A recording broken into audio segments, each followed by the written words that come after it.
अल्हम्दुलिल्लाहि रब्बिल आलमीन वस्सलातु वस्सलामु अला सय्यिदिना व हबीबिना व हबीबि रब्बिल आलमीन व अला आलिहि व अस्हाबिहि अजमईन। अम्मा बअदु फ़क़द क़ाल अल्लाहु तबारक व तआला फ़िल क़ुरआनिल मजीद वल फ़ुरक़ानिल हमीद इन्न क़ारून कान मिन क़ौमि मूसा फ़बग़ा अलैहिम व आतैनाहु मिनल कुनूज़ि मा इन्न मफ़ातिहहु लतनूअ बिल उस्बति उलिल क़ुव्वह इज़ क़ाल लहू क़ौमुहु ला तफ़रह इन्नल्लाह ला युहिब्बुल फ़रिहीन। सदक़ल्लाहुल अज़ीम। वक़ाल अन्नबिय्यु सल्लल्लाहु अलैहि वसल्लम हुब्बुद दुनिया रअसु कुल्लि ख़तीअह औ कमा क़ाल अलैहिस्सलातु वस्सलाम। कुरान करीम के एक आयत और रसूलुल्लाह सल्लल्लाहु अलैहि वसल्लम के हदीस का एक टुकड़ा आपके सामने पढ़ा गया है। अल्लाह तबारक व तआला उसको सही तरीके से समझने की और समझाने की तौफ़ीक़ अता फ़रमाए। रसूलुल्लाह सल्लल्लाहु अलैहि वसल्लम की जो हदीस पढ़ी गई है उसका तर्जुमा है कि हर गुनाह की जड़ और हर बुराई की जड़ दुनिया की मोहब्बत है। दुनिया की मोहब्बत है। दुनिया की मोहब्बत है तो इंसान के लिए शराब बेचना भी आसान हो जाता है। दुनिया की मोहब्बत है तो हालिया वाक़यात के मुताबिक शोहर को ज़िंदा जलाना भी आसान होता है। दुनिया की अगर मोहब्बत है और पैसे का अगर लालच है तो भाई के ऊपर केस करना भी आसान हो जाता है। माँ बाप को घर से भगा देना, यार ये बार बार बीच में आ रहे, ये बार बार खांस के जो है तो मेरे बच्चों को बीमारी लगा देंगे। तो दुनिया की मोहब्बत जहाँ आती है वहाँ गलतियाँ इंसान करता है और उस गलती की बुनियाद क्या होती है? दुनिया की मोहब्बत। और दुनिया जब आती है तो सबसे पहले इंसान उस ज़ात को भूलता है जिस ज़ात ने उसको इस दुनिया का और इस माल और दौलत का मालिक बनाया। दुनिया जब इंसान के पास आती है तो सबसे पहले उस अल्लाह को इंसान भूल जाता है जिस अल्लाह ने उसको माल दिया है, जिस अल्लाह ने उसको कोठी बंगला दिया है, जिस अल्लाह ने उसको गाड़ी दी है। जैसे एक बात मशहूर है, कही जाती है कि अंधे को जब आँख आती है, अंधे को जब दिखने लगता है तो सबसे पहले वो उस लाठी को फेंकता है जिस लाठी से अब तक वो क्या कर रहा था, सहारा लेके चल रहा था। ज़िंदगी भर की साथी थी उसके वो लाठी, लेकिन आँख आ गई, थोड़ा सा दिखने लग गया तो सबसे पहले किसको फेंका उसने? उस लाठी को फेंक दिया। शेख ज़करिया रहमतुल्लाहि अलैह फरमाते हैं कि दुनिया हर एक पर जचती और सूट नहीं होती। कुछ लोगों को दुनिया सूट होती है लेकिन हर एक को सूट नहीं होती। वो शायर ने कहा है ना कि जो ख़ानदानी रईस है वो मिजाज रखते हैं नर्म अपना, तुम्हारी दौलत तुम्हारा लहजा बता रहा है तुम्हारी दौलत नई नहीं है। यानी तुम अभी अभी अमीर बने हो इसलिए तुम्हारी जो चाल ढाले और चलने का और बोलने का तरीका है तो उससे पता चल रहा है कि तुम ख़ानदानी नहीं हो बल्कि क्या हो, नए नए अमीर हो। सहाबा कराम रज़ियल्लाहु अन्हुम के पास जब दुनिया आने लगी और फुतूहात का दौर हुआ, पहले तो बहुत मार खाई, बहुत परेशान हुए, बहुत हालात झेले, लेकिन जब दुनिया आने लगी सोने चांदी ऐसे पैरों में पड़े रहते थे तो सहाबा कराम अल्लाह तबारक व ताला से ये दुआ करते थे और ये डरते थे क्या हमको हमारी तकलीफ़ों का बदला जन्नत में जो मिलना था वो दुनिया में तो नहीं दिया जा रहा। यानी सहाबा कराम दुनिया से डरते थे कि ये हमारे घर के अंदर नहीं आनी चाहिए।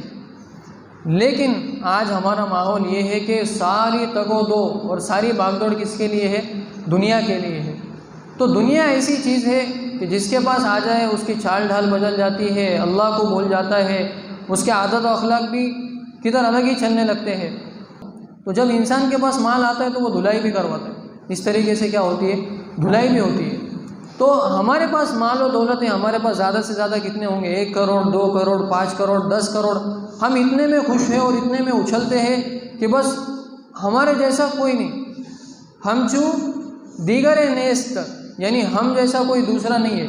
इसको उलमाए कराम यूँ बिगाड़ कर कहते हैं कि हम चू डंगरे नेस्त, कि हमारे जैसा कोई दूसरा नहीं है।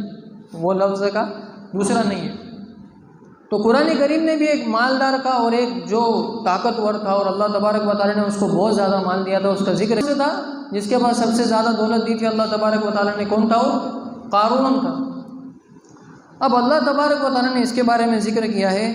तकरीबन अल्लाह तबारक व तआला ने 7 आयतें इसके मुताल्लिक नाजिल की और बताया है कि ये कैसा था, इसके पास कितना माल था। अल्लाह तबारक व तआला फरमाते हैं इन्ना क़ारून कान मिन क़ौमि मूसा, के क़ारून हज़रत मूसा अलैहिस्सलाम की कौम का एक शख्स था।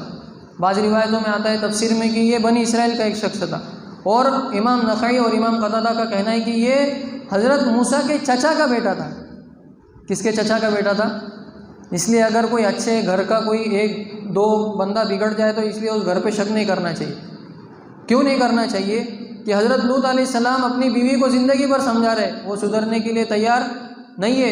हज़रत नूह अलैहिस्सलाम अपने बेटे को ज़िंदगी भर समझा रहे, वो सुधरने के लिए तैयार नहीं है। अल्लाह के नबी अपने चचा को ज़िंदगी भर समझा रहे, वो सुधरने के लिए तैयार नहीं है।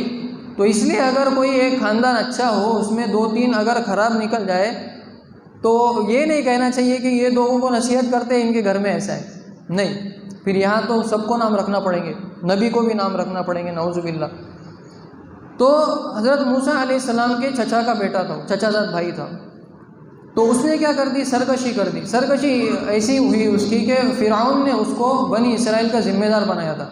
एक ओहदा दिया होगा कोई, तो वो ओहदे की वजह से उसने क्या कर दिया? लोगों पर जुल्म और ज़्यादती शुरू कर दी। अब अल्लाह तबारक व तआला आगे ज़िक्र करते हैं वआतैनाहु मिनल कुनूज़ि मा इन्न मफ़ातिहहु लतनूउ बिल उस्बति उलिल कुव्वा, कि हमने क़ारून को इतना ख़जाना दिया था, इतना ख़जाना दिया था, इतना ख़जाना दिया था कि उसकी जो सिफ़तें हैं ख़जाने की 5 चीज़ों के ज़रिए अल्लाह तबारक व तआला ने ज़िक्र की। सबसे पहले कहा कि ख़जाने, कुनूज़, कंज़ की जमा है कुनूज़, यानी 1-2 नहीं है, बहुत सारे ख़जाने हैं। फिर आगे कहा मफ़ातिहहु, उसकी चाबियाँ भी है, यानी 1-2 ख़जाने हो तो इंसान ऐसे रख दे, लेकिन बहुत सारे ख़जाने हैं तो उसकी अलग अलग चाबियाँ हैं। रिवायतों के अंदर आता है कि एक बालिश से इतनी उसके ख़जाने की चाबियाँ थी। अब ये पहली सिफत क्या हो गई कि ख़जाना नहीं है, ख़जाने हैं। दूसरा उसकी चाबियाँ है, चाबी नहीं है, मिफ्ताह, जैसे कहते हैं ना कि मिफ्ताहुस्सलातिल वुज़ू, कि वुज़ू की कुंजी नमाज है, कुंजी यानी चाबी। तो उसकी एक चाबी नहीं है, मफ़ातिहहु, बहुत सारी चाबियाँ हैं। लतनूउ बिल उस्बा, उसको उठाया जाता है मुश्किल से। उसका तर्जुमा क्या किया जाता है? उठाया जाता है नहीं, सिर्फ मुश्किल से उसको उठाया जाता है। तीसरी सिफत। चौथी सिफत बिल उस्बा, एक ताकतवर समाज के ज़रिए। मेरे जैसा बंदा हो तो मैं नहीं उठा सकता, मेरे से ज़्यादा ताकतवर है, बड़े बड़े जो ताकतवर लोग हैं वो उसको उठाते हैं। चौथी सिफत उलिल कुव्वा, और वो भी ऐसे नहीं है कि वो 2-4 दिन जिम करके उन्होंने छोड़ दी, वैसे वाले बंदे नहीं हमारे पास। उलिल कुव्वा, ताकतवर और मजबूत बंदे हैं, वो क्या करते थे? उसकी चाबियाँ उठाते थे। अब 5 सिफतें अल्लाह तबारक व तआला ने ज़िक्र की है।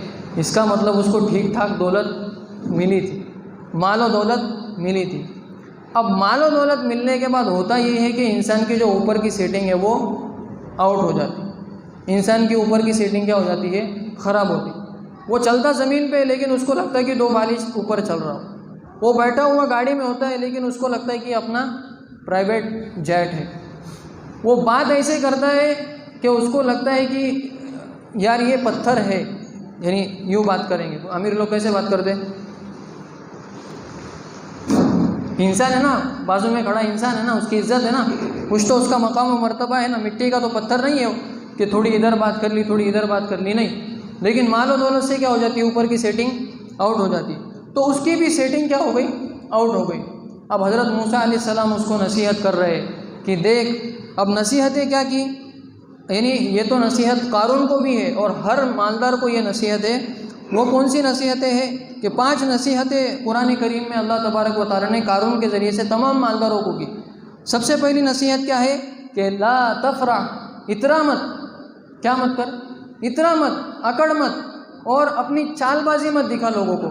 जैसे नौजवान जब नई गाड़ी लेते हैं तो 4-5 दिन ऐसा चलते हैं, तो 4-5 दिन क्या करते हैं? थोड़ा कट मार के चलते। वो जो बूढ़े लोग होते हैं वो थोड़ा साइड में चलते हैं कि भाई ये नई गाड़ी आ रही, थोड़ा साइड में चलो, वरना ये अपना काम जो इन्ना लिल्लाह अपना तो होने वाला है 1-2 महीने के बाद, ये पहले ही कर देंगे, तो इसलिए थोड़ा क्या करो, साइड से चलो। तो नई दौलत आई तो इंसान का जो स्टाइल है वही बदल जाता है। गाड़ियाँ ऐसी चलती है कि बस पूछो ही मत। तो इतरा मत, अब इतराने में ये चीज़ भी है कि इंसान जो अपनी शलवार है उसको भी टखने से नीचे रखे, ये भी इतराने में शामिल है।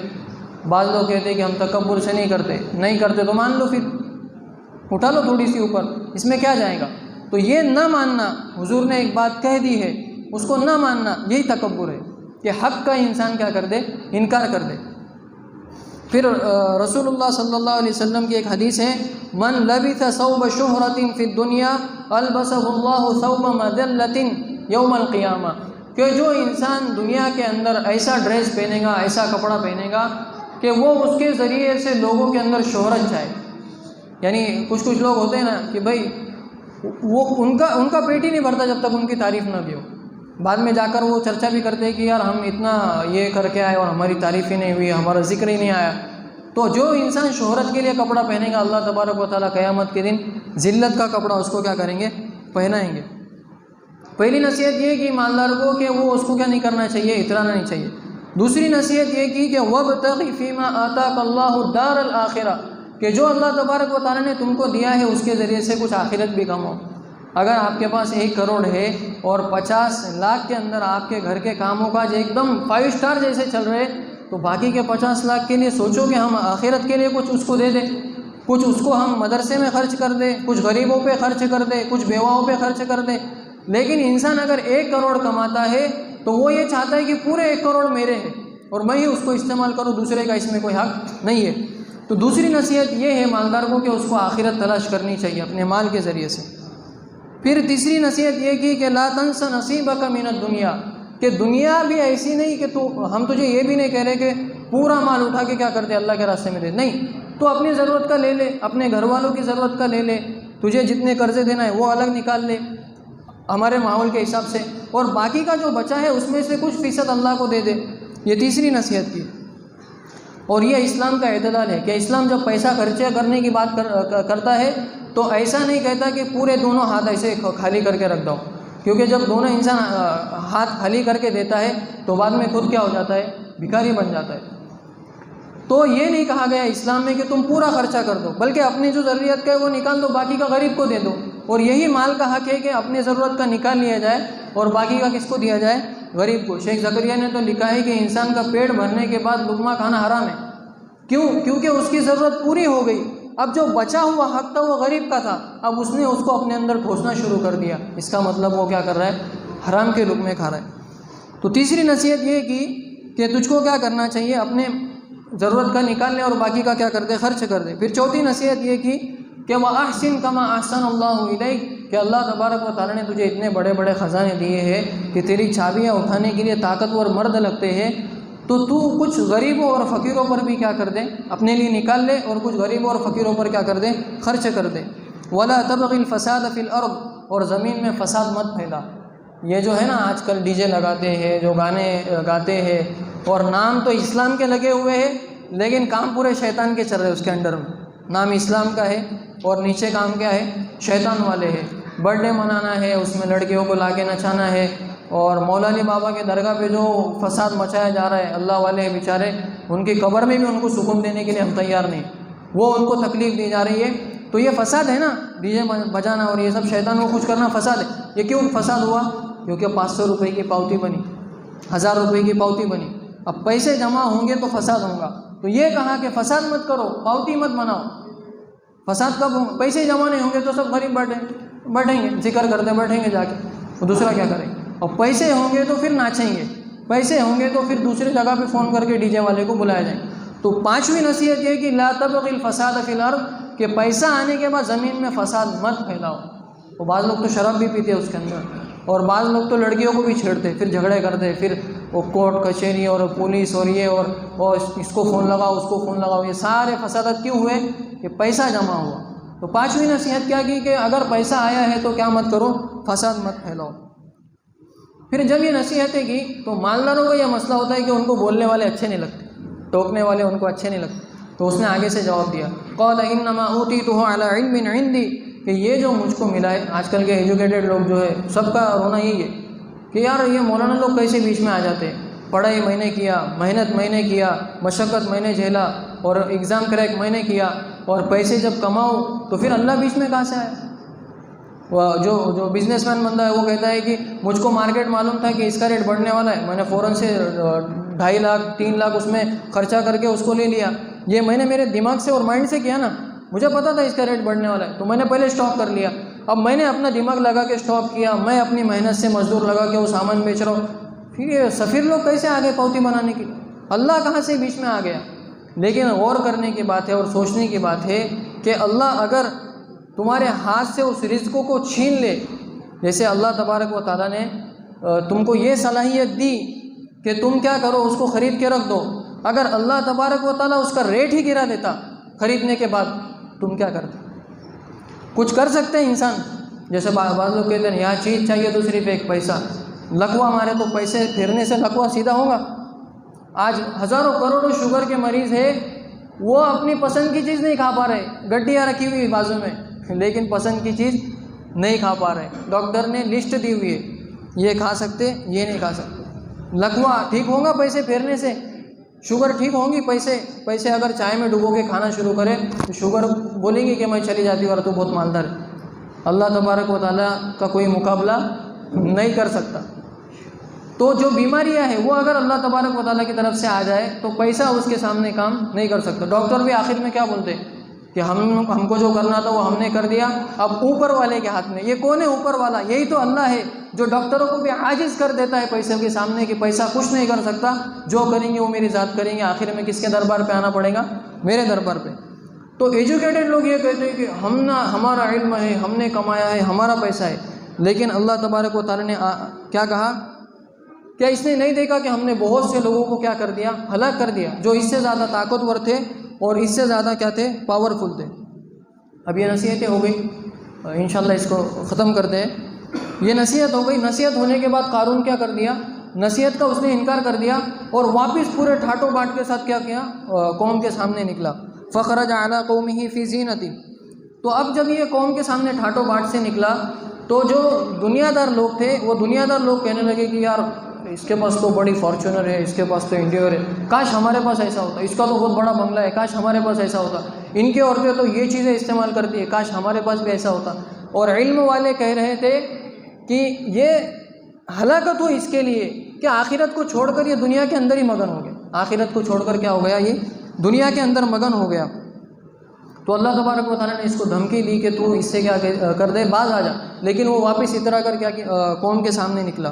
फिर अल्लाह तबारक व तआला ने कहा फ़ख़सफ़ना बिही व बिदारिहिल अर्द, कि हमने उसको ज़मीन के अंदर धंसा दिया। अल्लाह तबारक व तआला ने हज़रत मूसा को कहा कि अब बद्दुआ कर दो। तो अल्लाह तबारक व तआला ने हज़रत मूसा ने बद्दुआ की और वो ज़मीन के अंदर क्या हो गया? धंस गया। यहाँ पर एक लोग ये बात कहते हैं कि कारून हज़रत मूसा से कहता रहा कि तुम मुझे माफ़ कर दो, तुम मुझे माफ़ कर दो, मैं तुम्हारे ऊपर ईमान लाता हूँ। अगर ये अल्लाह से कहता कि अल्लाह तुम मुझे माफ़ कर दे, तो अल्लाह माफ़ कर देता। तो ये तो हज़रत मूसा अलैहिस्सलाम पर इल्ज़ाम है कि उन्होंने रहम दिली उनके अंदर नहीं थी। यानी अल्लाह कह रहा है कि मुझे पुकारते तो मैं माफ़ करता, हज़रत मूसा को पुकारा, उन्होंने माफ़ नहीं किया। और उसके आगे हम ये चिपकाते हैं कि वो जलाली थे और वो जलाल के अंदर आए थे। ये सब झूठी रिवायत, सब गलत रिवायत। अल्लाह ने हुक्म दिया था हज़रत मूसा को अगर कि उसको क्या कर दो? बद्दुआ करो। अगर अल्लाह को उसको बचाना होता तो ये क्यों कहते कि बद्दुआ करो? ये सेंस की बात है। तो इससे नबी की ज़ात क्या हो जाती है? मजरूह होती है। यार इनको रहम नहीं आ रहा है और अल्लाह को रहम आ रहा है, तो ऐसी हदीसें बयान नहीं करना चाहिए। फिर अल्लाह ने उसको क्या कर दिया? हलाक कर दिया। फिर आगे अब ऐसा मसला हुआ, कारून के बारे में आता है कि उसका जो घर था उसके साथ उसको हलाक कर दिया। कानत अर्दु दारी कारून मिन फिद्दतिन व असासुहा मिन लहबिन, कि हम जैसा घर बनाते हैं और उसका पोर्च बनाते हैं ना, तो जो कारून के घर का जो सहन था और पोर्च था, अब वो हमारे 10 बाय 10 का तो नहीं होगा ना, वो बड़ा था। तो वो किस चीज़ का था? चांदी का, पूरा चांदी का उसने क्या किया था? सहन बनाया था। और आजू बाजू में दीवारें खड़ी करते हैं 2-3 तरफ से और एक साइड खुली होती है। तो वो जो दीवारें थे वो असासुहा मिन फिद्दतिन, वो सोने की थी। वो क्या थी? अब उसका घर ऐसा है तो उसका खजाने कैसे होंगे? तो इतना सब होने के बाद भी नाकाम हुआ। क्यों? क्योंकि वक्त के नबी की बात उसने नहीं मानी। तो अल्लाह तबारक व तआला ने उसको क्या कर दिया? हलाक कर दिया। अब ये एक रात में वाक़या हो गया। अब वाक़या होने के बाद दूसरे दिन जो लोग ये कह रहे थे कि काश हमारे पास भी कारून के जैसी दौलत होती, काश हमारे पास भी कारून के जैसा माल होता, उन सब लोगों ने यू टर्न लिया। कौन सा टर्न लिया? उन सब लोगों ने यू टर्न लिया कि अल्लाह का फजल है कि अल्लाह तबारक व तआला ने हमको बचा लिया, हमने हज़रत मूसा की बात मान ली, हम तो बच गए, और इसके हलाकत हो। बोले एक मान लेता तो ये बच जाता, तो इसके लिए क्या हो, हलाकत हो कि इसने क्या कर दिया, नबी की बात नहीं मानी और ये हलाक हो गया। तो इस सारे वाक़े के अंदर हमको ये पता चलता है कि माल और दौलत आने के बाद हमको इतना नहीं चाहिए, अल्लाह तबारक व तआला से बगावत नहीं करनी चाहिए, और अल्लाह तबारक व तआला का हर हुक्म अपनी मालदारी के साथ भी हमको क्या करना चाहिए, अपनाना चाहिए। अल्लाह तबारक व तआला हम सबको कई सुनी बातों पर अमल करने की तौफीक अता फरमाए।